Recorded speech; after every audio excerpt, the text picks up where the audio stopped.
Hi, y'all. This is Rachel Hernandez, aka Mobile Home Girl of adventuresofmobilehomes.com. Thank you so much for coming back on the show to this podcast. I've got an exciting podcast episode today. We've got a special guest interview. Now, one of the things I want to do for the show for this year of 2023 is get more authors on the show. So today I've got mobile home investor and author Adrian Smoot to come and talk about mobile homes and also incorporating mobile homes with land. This is pretty much what he does.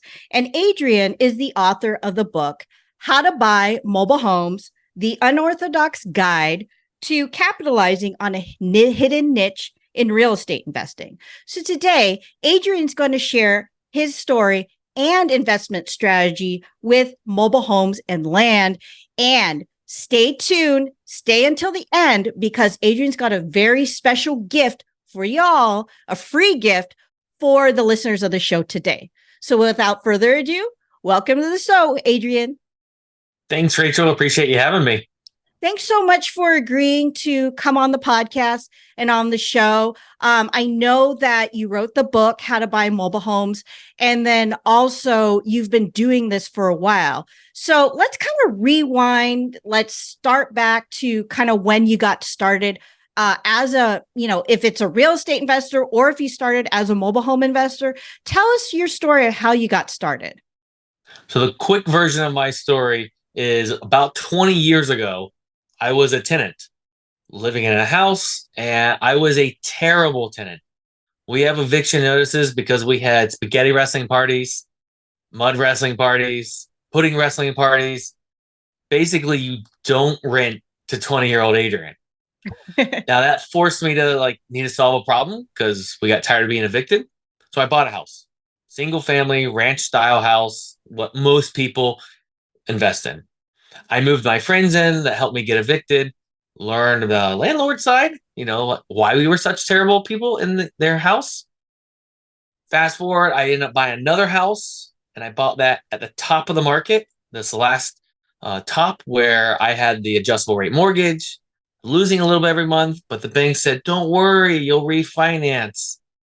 Well, I think you already understand how that worked out because the market kept going down. I went from losing a little bit every month to a little bit more every month. I ended up losing that house as a short sale. I gave it up. Goodness. Wow. That must have been tough. Yeah, it was tough on my credit, obviously, my ego, but also my integrity. And I didn't fully understand that then, but now I really understand why it was so tough because I didn't do what I said I was going to do, which meant pay my bills. Right. And we'll touch on why I love the mobile home niche that follows and allows me to always be able to pay my bills. And that was a single family home, I would think? Yep, single family home. Now, I didn't lose that first home, though, because I bought it right. I was renting it right, and I was covering my mortgage. Now, I didn't have a lot of money. I basically ate on not ramen noodles, but the Lipton noodle packets. I was a step above them. Oh, wow. Okay. Because I also lost my job at the time in the recession. Okay. But I didn't lose that first house. I mean, I think that's one of the most key pieces that kept me in this real estate game, that I lived for free in that first house because my tenants, my friends, were paying my mortgage. Gotcha. And my question is, do you still have that house today after all these years, or? I actually sold it during COVID because I looked at how much money I had in equity, like net equity, after selling it and paying my taxes and the realtors and closing all that. And I realized I was making, as a single family home, 5.6% return on my equity. I could have played that BRRRR strategy a lot of people like to do, but I looked at that and I was like, I could sell it, take that equity and buy a lot of mobile homes and make way more than 5.6%. Right. Exactly. So that's what I've actually done over the years, because I had a few of those houses. I got back after that short sale. I got back into the single family space and bought some more. Okay. But since then, since I found the mobile home niche, I've sold off all of those site-built, beautiful, Instagram-worthy ranch homes that we're all taught to do. and have Right. used that money to buy mobile homes because they make a much higher cash flow. You sound like my story because I did start out in single family homes as a bird dog, as a wholesaler, became a landlord, became a burnt out landlord, then sold my entire real estate portfolio of single family homes before getting into mobile home investing. And I've told this story over and over again. And it cashed out and used that money to buy mobile homes. So exactly what you're doing. So let's talk about your mobile home investing journey. So tell us about how you got into mobile home investing, how you got started, um, and made that transition from single family to mobile homes. Well, about 7 years ago, I was frustrated because I couldn't find any deals that made sense, quote Mm-hmm. unquote. I thought we were at the top of the market. I had that short sale in the back of my head that like made me a little skittish and scared because I didn't want to do that again. Now, obviously, I've been extremely wrong because the market's gone almost straight up in the last 7 years. Right. But that's what really was the catalyst for me to search for something else. Okay. The old school investors, like the ones that were sitting in the back of the room in the meeting, didn't need to be there anymore at the real estate meetings. They don't even get on Bigger Pockets or anything because they're really old school. If they have hair, it's shiny gray or silver. Right. Well, they talked about mobile homes. And I was smart enough to realize that they are really smart people and I should Mm-hmm. take their advice. Mm-hmm. I got frustrated with my investing speed, we'll say, that I wanted more faster. And I decided to buy a single unit with the land. So it's a 1965. I made a lot of Oh, mistakes, wow. broke a Okay. lot of the rules. The Right. septic tank was underneath the back porch. You had to go in one bedroom through it to get to the other bedroom. A lot of things that were taught not to do, Mm-hmm. and I made some mistakes for sure. But I spent $16,000. We'll round up that I had 20,000 in after closing costs and some of the mistakes I made, Okay. and I was renting it for $475 a month. Okay. Yeah, you didn't have to pull a calculator out to realize those are good Right. numbers. Yeah. Well, I kept buying, because I'm like, this is a little gold mine no one's talking about. Right. And since then, I've shifted my entire portfolio over to these little cash flowing ATMs that make a Very lot cool. more money. Very cool. So, as I understand, so you were influenced by some of these quote unquote old school real estate investors in the back of Real Estate Investment Club, and you hung out with them and they kind of told you about mobile homes. How did you, let's go back to that first deal because that's like one of the most important deals. Like, I always Mhm. talk about my first deal, even though it was considered a small deal compared to what I do today. Let's talk about your first deal. I mean, how exactly did you find that deal? And was it in an area that you had already farmed and you already had properties in? Or was this a completely different area outside of, the areas that you were already working as a real estate investor? Great questions there. So it was within my 30-minute window that I had kind of created. Okay. And I created this 30-minute window because those same silver haired, if hair at all, investors, when I heard their story over and over, they went from a really big buying area to a pretty small. Okay. And I thought, all right, I don't want to really been driving more than 30 minutes. That's 30 Right. minutes each direction. And if you're going from Right. one side, that can be an hour, it can be an hour and a half. So I said, all right, 30 minutes. Now, Okay. I'm in Central Florida, in between Tampa and Orlando. There's enough homes in the Plant City, Lakeland, Zephyrhills, Brandon area that I can do 30 minutes. If Okay. I was in Wisconsin, where I have a bunch of friends, their neighbors are 30 minutes away. It wouldn't work. Right. So Right. I bring that Right. up because there's going to be people listening from all over the country, and you have to kind of figure out where your window is for your market. Right. But it was in that area. But how did I really find it? I'm a networker. I like Right. to talk to people. I truly enjoy it. I'm at my local RIA, and I had made friends with this girl named Jessica. We had Mm-hmm. become friends. And one night she said, Adrian, my real estate broker has someone that needs to sell their mobile home. Would you be interested? Oh, I said, okay. sure. Right. So that's how I found it. Now I was a little scared because I didn't have education. There weren't podcasts like this out there on mobile home investing. Right. And I went out and looked at it anyways. And the realtor really wanted nothing to do with it. He was making his money on the new home they were purchasing. Yep. And he Exactly. said, I need this sold because they have a little bit of debt and they can't qualify on the big commission. He's like, I don't want to do the paperwork on the commission I'm Gotcha. going to make here. Gotcha. Gotcha. And I've gotten a lot of deals that way as I'm helping them out in a way that Right. is making them money and I'm still helping everyone out. Exactly. Exactly. So it was kind of like a win-win situation for everyone. Now, as I understand this, this was actually a mobile home on a piece of land as real estate, right? Real Yep. property. 0.09 acres, tiny Okay. sliver of land. Very cool. Very cool. So let's get into the deal. How did you negotiate with the seller? What were, some of the figures in terms of the buying it? And then, the question everyone wants to know, how much repair costs were there was involved? That's Well, a big one for me. they were asking $16,000 Okay. and I didn't really negotiate well. I paid him $16,000. Right. Well, you You got the know, land included too. yeah, Okay. and the land was worth not 16, but close to it. It's not a Right. very valuable sliver of land.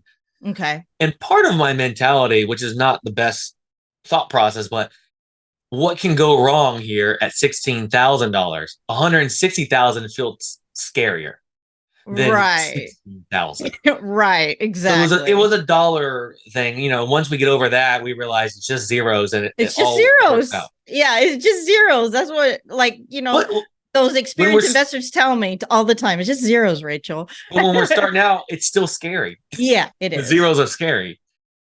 So I didn't negotiate well, and they did say there is someone else looking at it. And I ran my numbers, and I was like, it should work. Okay.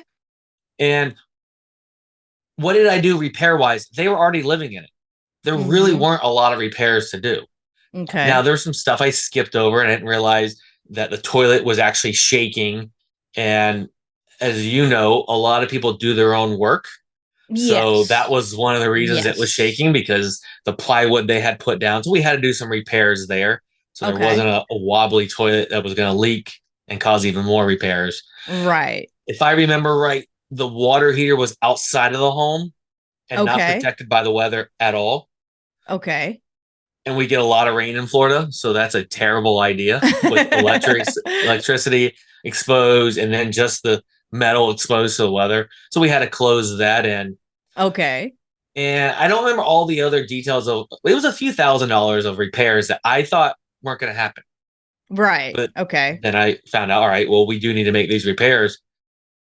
And I put it for rent as soon as I could. And there was demand for Okay. it, the property. And I was like, all right, I made the right decision. There was a little bit of like holding my breath here. Did I screw up and blow away all of our money here, which was Right. not going to be the worst case scenario because every successful person has had a splat story. Right. And I was like, well, all right, well, maybe I'm just finding my splat story by spending the rest of my money on this trailer. Right, right, right. And what's the least you could lose? You're 16 grand and your Yeah. time, that's versus you're in $1 million deal, or we talked about $160,000 home, single family, 500,000, there's a big difference. Now, I had a question since they were living in the home. I'm talking about the sellers, and the broker needed to sell this so that they can buy, a new home. How did you handle the closing? Did they actually have to rent back and stay in the home, or did they just leave, and then they just went somewhere else and was able to move on and buy the home that they needed to? So they stayed longer. Okay. That is extremely common in my world that the seller needs to stay, exactly Okay. like you said. And I'm willing to do it. I know everyone doesn't have that, we'll say, risk appetite, but as long as I have the title company hold back a large chunk of money, Mm-hmm. typically $10,000 for them to stay a week and it doesn't get released until that Okay. time, I've Right. done really well with that. Now, I have made the mistakes that I didn't hold back any money, Right. and that usually doesn't end as well. And one of the simple things that ends up being really well is they have to leave it broom swept clean. And when there's a $10,000 on the line, you better bet they leave it broom swept clean. When I go over there Right. the day of closing that they're already out, it's not that clean because that's not in the agreement as hard as that $10,000 that the title company can't Gotcha. release. That's a good tip, y'all, if you're listening out there. Now, my question is, so they stayed in and eventually they closed on their home and they moved out and all that. Let's talk about finding that renter.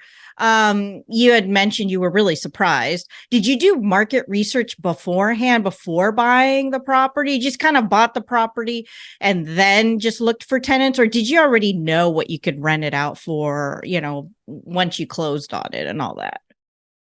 So at the time, I would have told you, yes, I did market research. But now, knowing what I know now, I didn't do much market research. It's cool. It's cool. We all get to that point where like we just do it and then we just figure it out along the way. I've been doing this too long. So Yeah, same thing. Yes. exactly. And today, that's one reason for that 30-minute buying area is I Mm-hmm. know my market really well. Mm-hmm. Now, we did recently buy a property that butts up to the railroad track, and I've never owned one. So we Okay. had to go out and do a little more market research on that. Okay. What of other property, you comp it pretty much the same, and we couldn't find really good comps. So I just decided, all right, there's maybe $100, $200 off for that railroad noise. Someone's going to live there. Mm-hmm. It's not like no one. I mean, I have friends that lived on railroads and they said after 2 weeks they never heard it again. I think it's crazy, Right. but there's Right. always someone willing to live somewhere for a cost or discount, I should say. Interesting. I like to Yes. be very conservative in those numbers when it's an estimate like that because Okay. I want to be surprised to the upside, not the downside. Right, right, right. That's definitely good to know. Good to know. So that was your first deal. So how long did it take to close that deal from when you purchased it to closing? I know it could be like closing to find a renter, not a buyer, a renter, and getting that first paycheck from the renter. How long was that process? It was actually only a few weeks. I started marketing it for rent without the address before I actually closed on it. So I Oh, okay. had some applicants coming in, and a little bit of Right. that is I was nervous. I was Okay. like, I need this to work because I needed that money to come in. I'm not as, we'll say, fast on that now. I'm a little more relaxed, you know, emotionally. Right. But then I was like high strung, like I need it to be rented. I need that money. I can't wait I another 15 days. I completely understand. I've been there, done that, and I put the wrong person in it, and then we're at square one. So Oh I yeah, completely it is a understand. terrible place to be when we are motivated landlords. Exactly. No, you don't want that. That's good stuff to know. So let's talk about your business model. Now we've talked about your first deal and how it worked out. Let's talk about your business model. I actually, I've done exactly what Lonnie Scruggs, the godfather of mobile home investing. He was my mentor. God rest his soul. But basically, when he was alive. But basically, that's what I did. I deal in parks. I deal in communities. I work with park managers, all that. You have a business model that you actually buy them out on land. So let's talk about your business model now, compared to, what it was then. Is it the same or has it changed? So what it is now, the essence is the same. I buy the home and land together. Like you said, it's a real estate transaction. Mm-hmm. It's a single unit. Today, I am looking for homes that are a little bit newer, meaning 1990s is what I really want. Mm-hmm. But I did just buy one of the worst properties I've ever bought. It's in the 60s. Uh-huh. I made my momentum in my very fast growth buying a lot of the 1960s and 1970s Hmm. because you and I can talk and teach until we're blue about mobile homes and get some people comfortable with them. And then it's Right. a whole other step to get them comfortable with the 1960s and 70s. Exactly. And I found, all right, less people are here. There's going to be a little bit higher risk. Once we learn about it, it's not that bad. Mm-hmm. Well, that means there's less people there, a little bit higher risk. I get a larger return on my investment. So that's one reason I dealt in that space a lot in the beginning because I needed a really high return on my investment so Mm-hmm. I could grow at the speed I want to grow at. Right. And those are typically on smaller lots. They're less valuable lots. The dirt's not as valuable. Okay. Today, I am looking for a little bit less work because those older ones require a little bit more work.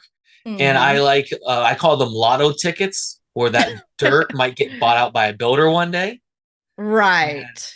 this is generalizing. The 1990s are on larger, more valuable dirt than the old ones of the 1960s and 70s. So Okay. I'm after a little equity in lotto tickets today. When I was in Right. growth mode, all I wanted is cash flow because I wanted to be able to pay all of my bills with the money coming in from real estate. So Right. in 3 years, I will answer this question probably differently because I don't know where I'll be at business and personal life. Right, exactly. That's interesting. So I want to ask about those earlier deals. I mean, I take it they didn't have HUD label numbers since they were 60s and 70s, pre 1966, 1976 without the HUD label number. Because people are scared. I've had students ask me about those. Like, would you do? I'm like, I haven't done it. You always go with your gut. And Yep. that's the thing. When I first started, I had people who advised me don't do that, like don't do the rent back, to the sellers. And that was my first deal. Actually, they needed to just have time to move all their stuff, and so they gave me half, at closing, and then the other half once they moved out, and I made them just clean the home, and it worked out fine. Maybe I got lucky, I don't know. But one of the things I wanted to ask you about, these older homes, did you buy them in place or did you actually have to move them on Mm. land? Because I know that's a completely different thing to do. Yeah. So I do not like to move them. Okay. Uh, I like to joke around that I'm a lazy investor. So if it sounds like a lot of work, especially if it's dealing with the government work, which moving Right. one is, Right. it's not for me. Now, Okay. I tried it out. I did wholesale one that needed to be moved away from the land. I Okay. tried to buy the home and land together, and the guy said, no, no, no, I'm going to put a brand new one on here. Gotcha. So I Gotcha. did buy the home. I Mm-hmm. partnered with somebody else because I didn't want to do that work. And she was a Right. research person. So she was good at figuring out the whole process. And Okay. then afterwards, I brought her to lunch and said, tell me everything. And I was involved a little bit in it. And I said, nope, there's too much work. The new buyer delayed actually moving it. And then the person that we bought it from, he said, why is this property still here? This mobile home. Mm-hmm. And then he said, hey, you messed up my dirt. I was like, this is too many moving parts for me. Yes. There's money in it because there's a Right. guy in Florida, Rod, that's his business. All he does Mm-hmm. is buy and sell them. So when I get that lead, I pre-screen it and I said, here you go, Rod. Here you go, Rod. And if Yes. he closes on it, a check shows up. So I still want to help those Exactly. people with someone I trust. And of course, Right. I'm making a little money. But I found it's not for my personality. Right. And you know your niche. I mean, I started out as a real estate investor, as a bird dog and a wholesaler. Then I became a landlord. Then I did Lonnie deals and bought and hold. And now I'm back to wholesaling. I wholesale mobile homes now. That's a new part of my business. And so, I started out as a wholesaler bird dog, and now here I am a wholesaler bird dog, not a bird dog, but a wholesaler of mobile homes. So it's funny how, you pick and choose what you want to do, but get the experience first. That's pretty much Yeah. what it is, So what you're good at. Anything else, you just kind of pass on those types of leads. I do that Yeah. all the time with mobile home parks, other deals that come up, that I don't want, but someone else may be able to take them. So that's good to know. That's good information. So I just wanted to make sure I understand. Have you stayed exclusively with mobile homes and land, or have you branched out into other areas within mobile homes, like in the communities? Are you looking at purchasing mobile home parks in the future? Where are you at with that today? So I have bought a few in the park, the Lonnie deals that Okay. you speak of. I am jealous that you got to meet Lonnie. I didn't find out about him until after he had passed away, and I've studied his stuff. I'm a very big fan of him. Great. I've done a few of those. They were very good for my growth. They're huge ROI, as you know. They today don't fit in my business because there's a little more headache there. We got to keep the park manager happy. Uh, Right. and there's out on the dirt, which is a little more, we'll say, stressful in hurricane season because Yes. if it gets blown away as a hurricane missile, all I have is lot Yes. rent, and Right. that's not as much Exactly. fun. Mm-hmm. But will I buy them again? Probably. I'm sure they're Okay. going to come up at some point, and I'll buy some that are the right lead. The other side of it is the parks that you mentioned. Mm-hmm. I learned that parks are not in my vision to own because that government thing, you have to play well and call them and do a lot of stuff. It just doesn't fit me personally, personality wise. Right. And then in general, one of my mentors explains that single family residents, people that live in them, generally want privacy. And Mm-hmm. people that live in communities of multifamily generally want services. Ah, Well, I okay. relate to privacy more than services. That's I good like to my know. people to move in and take care of the place and only call us when they really need something and it's their home. They don't call us for the services. That's okay, Mm-hmm. great. Because we need both in the world. I am going to just go with what my personality is. So these are some of the reasons I Hmm. decided for me, I want to be in the single family space, which happens to be the mobile home single family. Okay. But that doesn't mean I'm not involved in a park. We have some Right. IRA money in a syndication of a mobile home park. I already understand the asset class. I've looked at mobile home parks. I've, done the research on the books. I've looked at many of them, just didn't pull the trigger. So I understand it a lot Right. easier. And I like some diversification. And my IRA likes lazy money that just keeps coming in. So it fits really well. Right, right, right. That's good to know about the services versus the privacy. I never thought of it that way. I know in the parks because know all the park managers and all that. Yes, it is kind of like a service. And then, they're maintaining grounds, the road, the clubhouse, the pool, all kinds of things, And I remember that, Lonnie, when he told me when I talked with him, I asked him, I was at the point where should I buy a park because I was being approached by all these investors who had these opportunities and wanted me to because of my experience, And Lonnie said that he had never bought a park because he said, you're in a different business. You're in a management business once you buy a park. And for him, his goal was for him and his wife to travel America in an RV.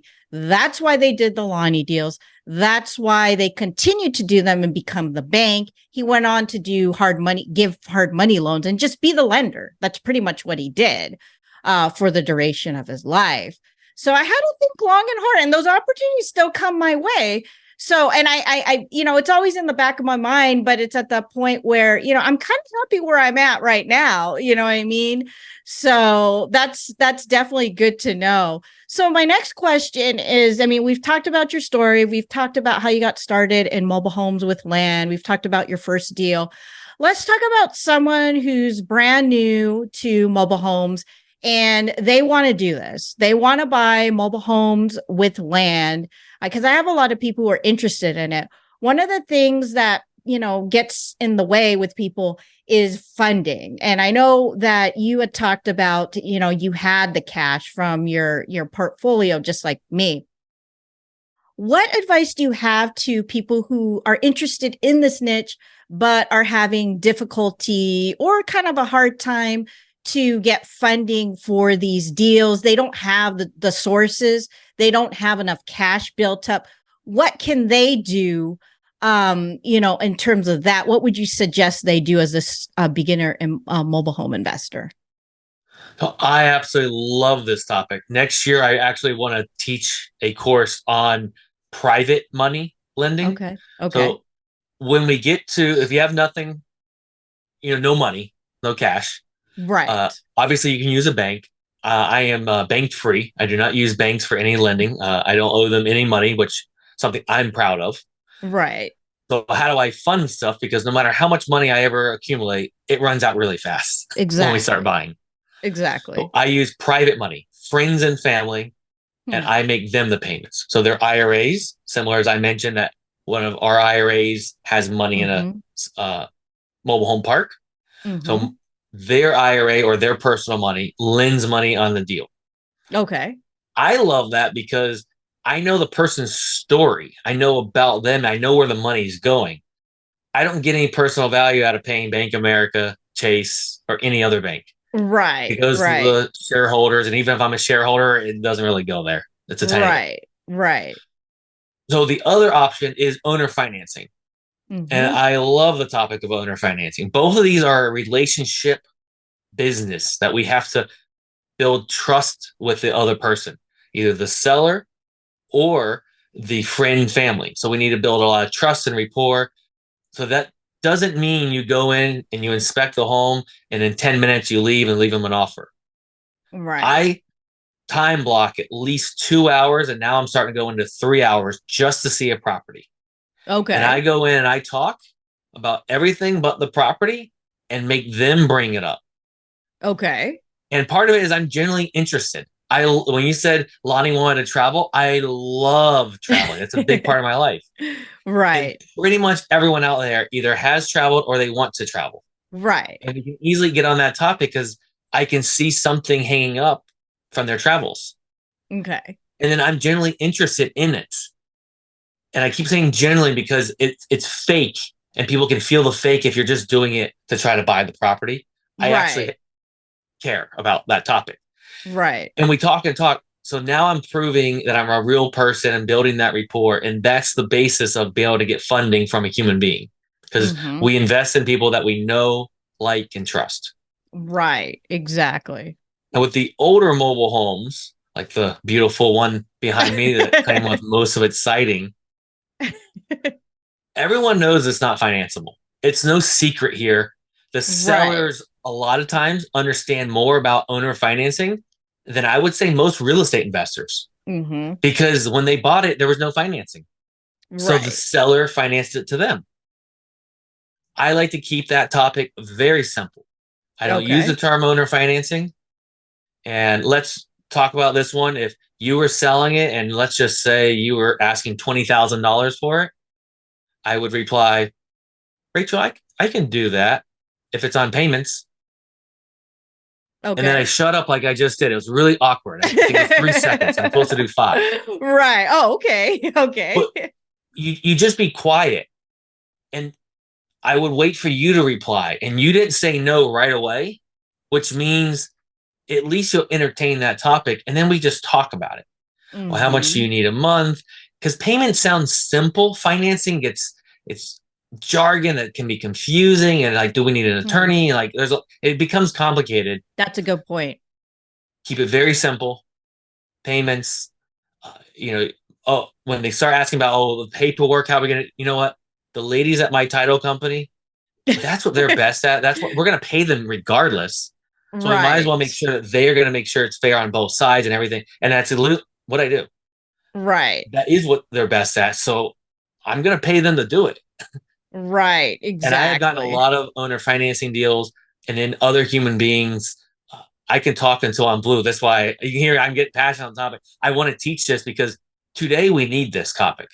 Right. People haven't needed that in the last decade because rates have gone down and prices have gone up in real estate. So no one needed anything but a bank, and it made better financial sense at Mm-hmm. the short term to be with banks. Right. If people don't learn this topic, they're not going to make it through this next recession, in my opinion. Yes, because it is going to be making a comeback. I believe it is. And it's actually really common to do seller financing, owner financing, whatever you call it, payments. And a lot of people, buyers, like residential homeowners, they always ask, and I know this because I've been a seller, do you take payments? It's just if you're in the business, it just people ask it. and you either say yes or no, I want cash, get your own financing. So it's really common, and I'm glad that you're going to be teaching this topic and getting people, educated on this, Yeah. because it is something that is needed. It is a roadblock for a lot of people in terms of financing when it comes to starting out as an investor, whether you're a real estate investor or a mobile home investor. So I wanted to make sure that you answered that question. And y'all, I'll have all Adrian's contact information in the show notes. You can always ask him questions in the show notes. My next question is, you are a landlord. You're proud to be a landlord. And I caught your interview on another interview, actually on the Spark Rental podcast with our friend Brian Davis. And one thing, it just caught my eye. That's why I asked you to be on the show, is that you said you actually like to be a landlord. You like dealing with tenants. And for me, I have a love-hate relationship with real estate.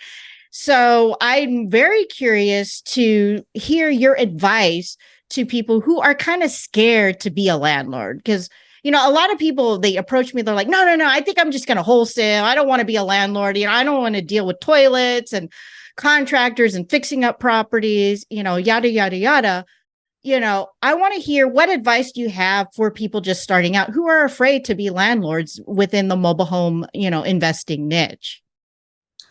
So first of all, I have found that you are the norm and I'm the abnormal one that enjoys the management side of it. Yes. I think that one of the biggest issues with the burned out landlord, like as you were, Yes, is either your personality didn't fit for it or you didn't learn about landlording in a way that sets everyone up for success. And that's what burned you out. And I think that's really common in the real estate space, which doesn't benefit anyone. So right. some of the key pieces of it is expectations. I really don't think landlording is much different than a relationship with your spouse, your friends, or anyone else. It's all communication. Okay, that's good. Doesn't matter who you are. We're communicating. And a lot of landlords like, no, I don't want to communicate. Pay me rent and don't call me. Well, that wouldn't really work really well with your spouse, would it?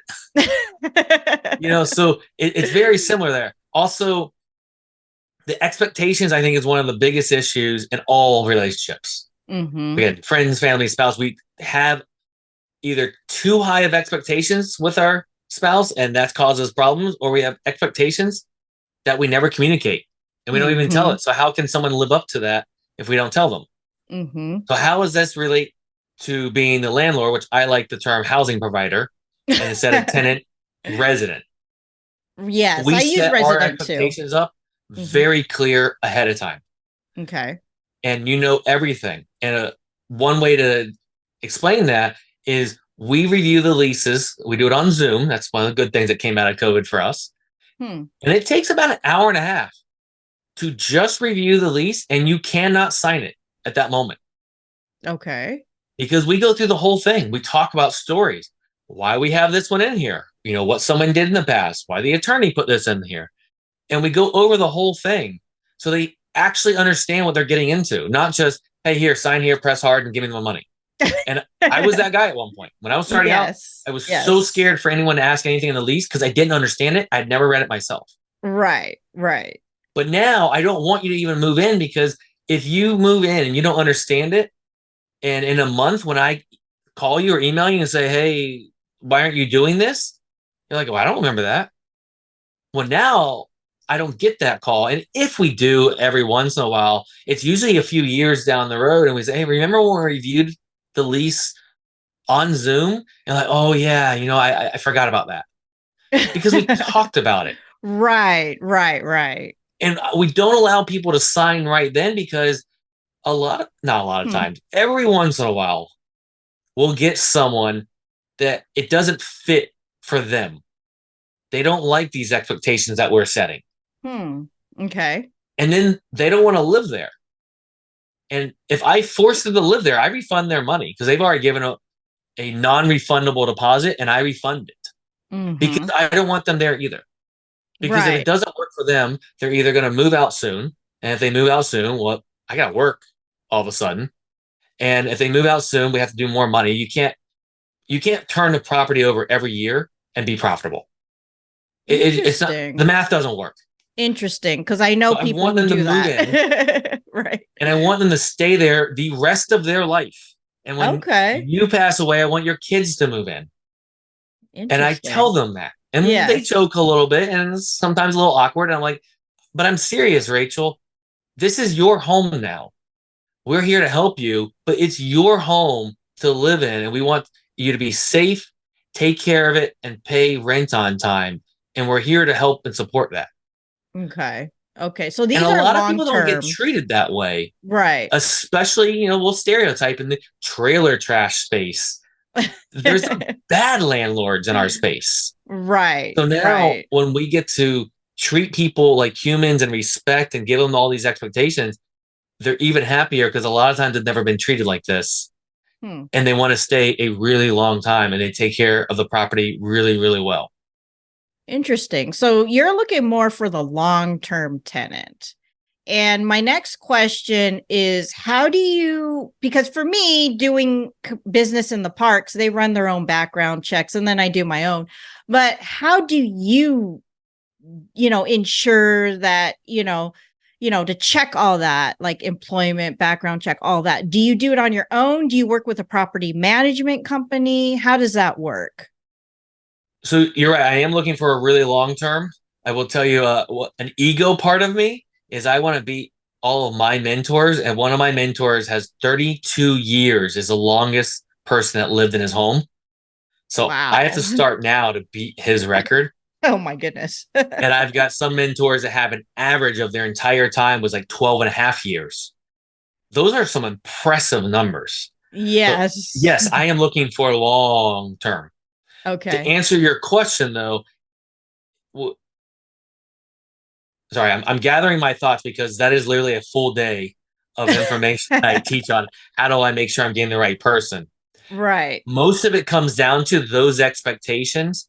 And in today's market, this can change because Right. today, most markets, there is not enough housing, especially in the affordable housing space, which are Mhm. most mobile homes, not all, but most. Right. So there's a lot of demand and not much supply. So we have the upper hand. If that changes, some of this strategy I'm about to say could change. But I want you to work and prove that you want this property. So there is Okay. no just pay your application fee and move in. It takes days on the quick side of it. So you have to, all marketing directs you to the property. We don't talk to you until you've seen the property.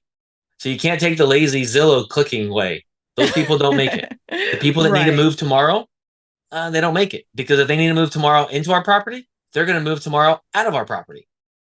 And we don't want that. We Right. don't want a transient person there. So a lot of it is just setting the expectations from the beginning, having them prove that they want to live there for a long time and really take care of the property. We're looking for key things like that. Yes, we do background checks. We Mhm. manage it all of ourselves. Mhm. I enjoy that part. If I had something that was really out of my wheelhouse, really low end property, that's not quality of the home. That's the Yes. quality of the neighborhood.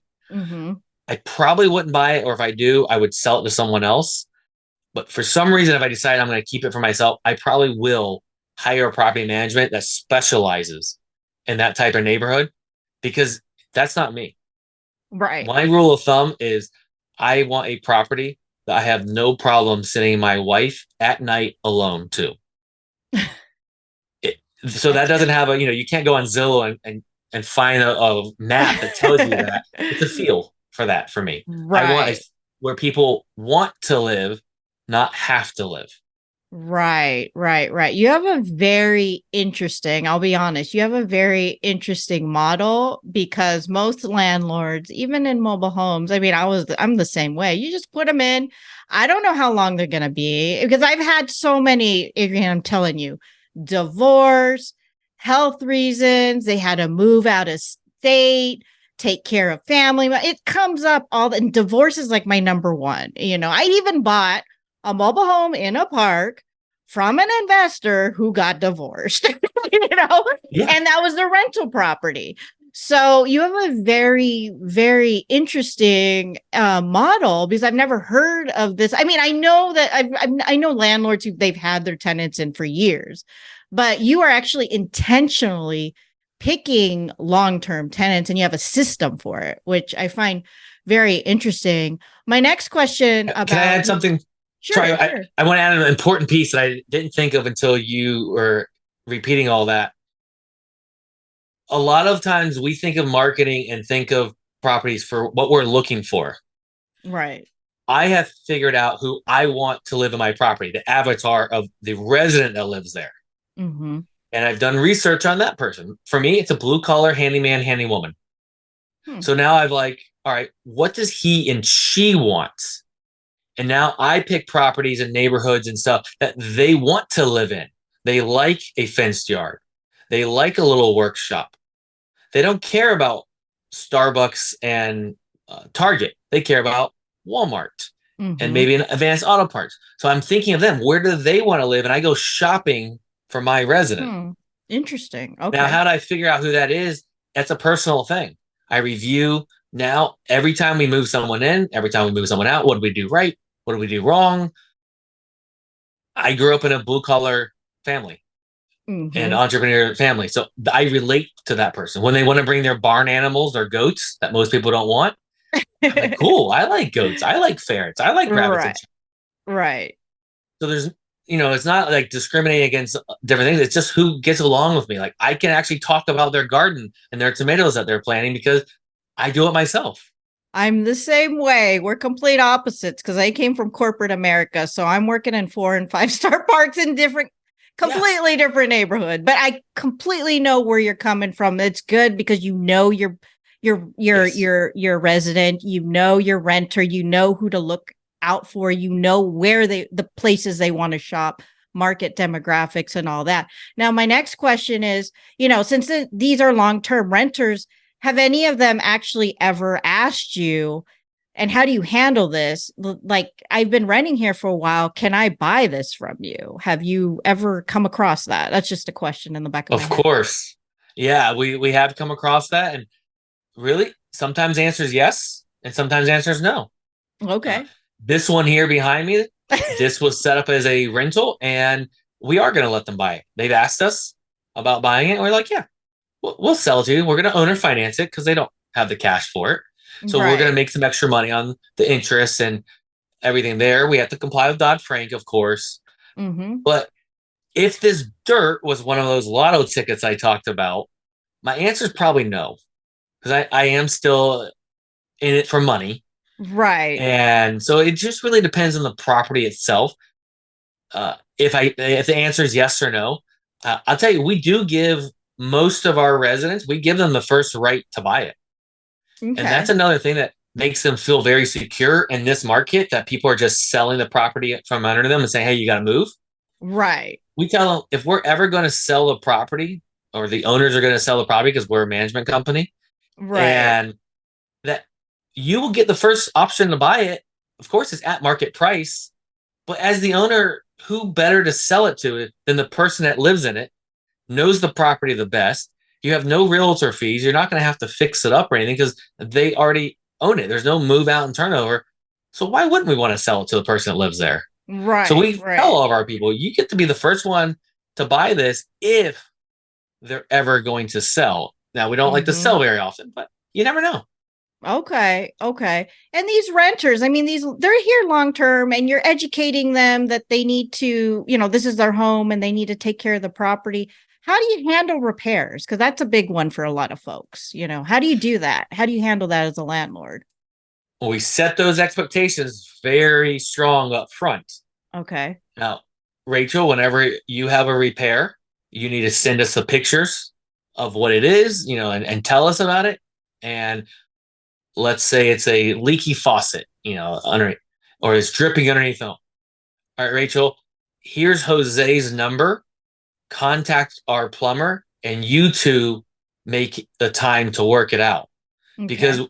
when it's me contacting Jose and then I get back to you, you're like, oh, you know what? Things change. That date doesn't work anymore. We're the middleman and it slows the communication down. Now we Okay. didn't tell Jose, hey, Rachel's going to be reaching out to you for a leaky faucet. That isn't to go and replace a whole toilet just because they want it or a new shower head. They know what to be expecting. And now you two are making Hmm. the plan. So it's a little bit less work on us. Okay. You're doing some of the work, which we want you to have to do that because it's your home. And we still stay involved, make sure it worked out, make sure Jose actually contacted you because every once in a while a repairman doesn't work out and then you have to find a new plumber. That's Exactly. really what it is. We set those expectations up and it's your job to take care of your home. Okay. Yeah, it's funny because I would think the majority of people, since your avatar is actually that handyman, handy women, they would actually do it themselves first. Yes. And then if they couldn't or they didn't have time, then they'll bring someone in like Jose. And then they can speak that language because it's contractor to contractor, you know what I mean? Or they may have a buddy that could help them out. You are exactly right. We've had people replumb bathrooms before because they're a plumber. Like Right. they're not going to call me because they're insulted because I'm going to ask for help for what I do every day. So we Right. have had a lot of that. Now I don't want, the IT guy going and doing electric work. That's not a good idea. Right. Right. But if it's already your field, now I feel comfortable with that. So everyone has their different comfort level. Mm-hmm. As long as that's what they do for a living, I'm fine with them doing some work on the home. And what can they do and not do? Like for me, my rule is now I'm doing something different because I'm selling it, owner financing. But I'm like, you treat it at your home, repairs, whatever, but you cannot change from electric to gas, or what are some of the rules that you have when it comes to repairs for them repairing their items in their home? I don't have a rule. I will pretty much allow almost anything, but Okay. that's not on day one. If Okay. you're living there for a long time and you want to do some type of change that's major, not just paint colors, Mm-hmm. I tell them I am open to anything. We care that it's going to be done properly to code and everything's going to be safe. Okay. So we're fine with everything, but a big repair or remodel the whole kitchen, that's not going to happen on month 6.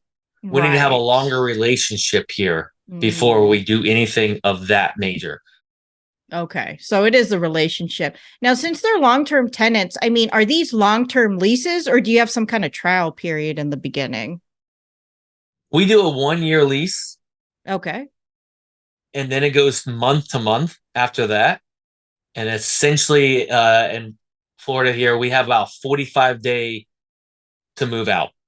Okay. But we tell people, as long as everything's been going great and you're paying on time, you have good communication. I mean, we Mm-hmm. stress that good communication. If life changes really fast and you have all that, we're going to work with you as best we can. If we can get it, if you have to leave right away and we can get it rented, we'll prorate you the difference back. Okay. I try to work with people as much as I can, as long as they're working with us. And Exactly. that has worked really well, because life changes, like you said, we've had people get divorced. And then the one that was moving out, we rented another property to them. So we had both Oh, sides. very cool. Very cool. Great story. Great story, Yeah. Adrian. Great story. Now, I know this is a relationship thing and every investor is different. And I'm very interested to hear your side of this. Do you treat it as you are the investor or you are the property manager to your tenants? How do they see you in the picture? We are the management company. Good. That's how I do And it too. that's paperwork wise. So I'm in Florida. Land trusts are very popular in Florida and have very good laws behind it. So an actual trustee owns it, the land trust. We won't get into that whole setup. There's LLCs. All of that is set up that way. So Okay. I am not the legal owner of the properties. And then the management company does lease the properties from them. And I work for the management company. Mm-hmm. Now that is set up because there is uh, some protection on our side. But the other piece to it is it changes the mindset of the person there. And I actually fought this a little bit at first until I tried it.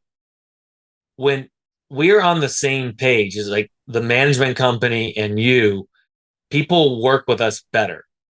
If I am the owner, people think of me as this greedy landlord. Exactly. And changing that mindset is too much of an uphill battle. When we are the management company, we are here to help you. And that is the mentality we always go after. How can we Okay. help this situation? Even if there's nothing that we can really do, we still want to help somehow. Exactly. Exactly. I know investors have different Yeah. philosophies on that. So I just was interested to hear your philosophy since you're on the show and you are a landlord as well too. My next question is, we know we don't want this to ever come, as a landlord, and you try to work out situations, but have you ever been to eviction court, and how does that work for you, or have you hired someone to go to eviction court for you? So we send out our eviction notices when it's due, and we have some people on a regular basis. They get it. They pay their extra fee. They just decide that that's the way that they're going to do business. Right. Now, I have never been to eviction court. I have filed some final evictions on people that we had a handshake deal of them moving out, and Mm-hmm. they didn't keep their end of the bargain up. Mm-hmm. So I spent the money and finalized the eviction actually after I already had someone moved in, but Wow. I Okay. needed it on their record because they didn't keep up the handshake deal. And I needed to let other investors know that this is not a person of their word. So Right. I did it to help other investors and they didn't keep their deal. Okay. We did just buy a property actually a few months ago, and without getting too deep in it, bought it from the sister. Brother still lives there. Brother was cooperative at the beginning, and then we said, why don't you just stay? He said, okay. We signed everything, and now he's gone quiet. We've done everything we can do to communicate with him. He's just gone quiet, and we file the final eviction pretty soon. So I might be in court for the first time. We can talk about how that worked out in the future. I don't ever want to go to court. No one benefits but the court system. And if we hire an attorney on it, which I'm not sure what we'll do yet, the attorney wins because they make money. Right. And it doesn't do good Exactly. on your record. It doesn't, no one wins if we have to do that. That's why we just want to communicate all the way through. But this person's decided that's not for them. Right. Right. If anything, you get anything out of this, y'all, it's about communication in anything, not just as a mobile home investor, in relationships, your spouse, your friends, family, all that. Personally, I've been to eviction court many times. I have a story on my blog and on the podcast about a rat house. So that was fun. To make a long story short, I got to know the judge, and she was like to my tenant, if I see you're in here one more time, you're out. And that was on the fourth try, so 3 strikes, you're out kind of thing. But yeah, I've done it several times. I've represented myself. It's not a big deal, actually. So thank you so much for answering those questions, Adrian. And I'm sure a lot of people have some other questions. Let's talk about resources. If someone wants to learn about what you do and how you do it, let's talk about resources they can check out. Let's talk about your, I know you've got a website and some classes and books. So talk about that, and how can people learn more about what you do? Yeah, I've got a book, How to Buy Mobile Homes. You already mentioned it. You can buy that anywhere you can buy a book. And my website is lifestyle-rei.com. That's where I have online courses about mobile homes. I have other stuff about landlording, as we talked a lot about here. And I do have a 14 myths debunked about mobile homes. So if you're still like on the edge, I'm not sure, these things still sound a little scary, it's free. It's a PDF download. You can read that to help get yourself educated on them. And we have a special link for the guests here. It's lifestyle-rei.com/adventure mobile homes. Did I say that right? Sorry, my Adventures in Mobile Homes. Yes, adventures and in mobile homes. Sorry. I'll put So, the link to in the show notes. yeah, But I I'm think Adrian dyslexic, got so it. keeping all that straight it messes with me sometimes. And but if a dyslexic guy can write a book and a dyslexic guy can buy mobile homes, so can you. It's That's a great story. That's actually a great story. But I'll put it in the link, yeah. with the show notes, everyone. But I believe it's lifestyle-rei.com/adventures in mobile homes. And that is the free gift that Adrian is graciously sharing with y'all as listeners of the podcast. Let's talk about some other resource you've got, Adrian. What else have you got going on if people want to learn more about investing in mobile homes with land? Well, I post on my Facebook and Instagram every, I think it's 5 days a week is what I'm posting now, maybe a little bit more. I like to do quotes, different things as a help, just following.